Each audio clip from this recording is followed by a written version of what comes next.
ব্যক্তিগত পক্ষ থেকে জাতীয়তাবাদী ইনসান মৌলবাদ শিকার পক্ষ থেকে মোবারকবাদ এবং কৃতজ্ঞতা জানাই।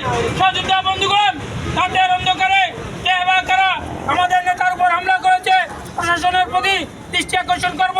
অনতি বিলম্বে এই ঘটনা সুষ্ঠু তদন্তের মাধ্যমে দোষীদেরকে গ্রেফতার করার জন্য সবিনয় করছি এবং আগামীতে যদি এই ধরনের কর্মকাণ্ড হয় তাহলে আমরা আরো কঠিন থেকে কঠিন কর্মসূচি গ্রহণ করব।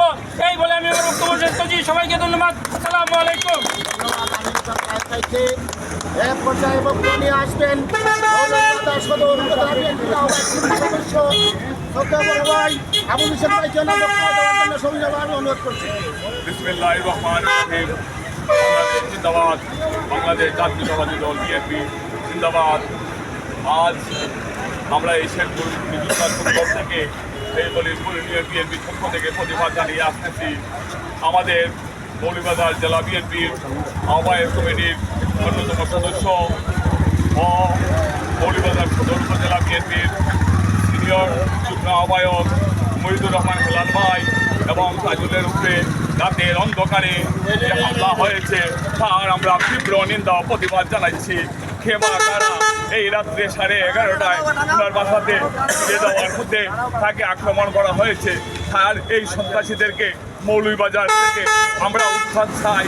এই মৌলভীবাজার আমাদের শান্তিপ্রিয় শহর, এখানে সন্ত্রাসীদের কোনো আস্থানা হবে না। আমরা বিনীত অনুরোধ জানাচ্ছি প্রশাসনের প্রতি ওকে অতিলম্বে গ্রেপ্তার করে ওকে আইনের আওতায় আনা হোক এবং আমাদের এই শেরপুর মুক্তিযোদ্ধা চত্বরে আমরা আজকে যে বিক্ষোভ মিছিল নিয়ে বাইর হয়েছি, যদি আগামীতে ওকে গ্রেপ্তার না করা হয় তাহলে আমরা আগামীতে এর চেয়ে তীব্র থেকে তীব্র প্রতিবাদ জানিয়ে আসবো এবং এই অবিলম্বে এই সন্ত্রাসীদেরকে গ্রেপ্তার করে আইনের আওতায় এনে ওকে শাস্তি দেওয়া হোক, তাই বলে আমি আমার বক্তব্য এখানে শেষ করছি। আসসালামু আলাইকুম।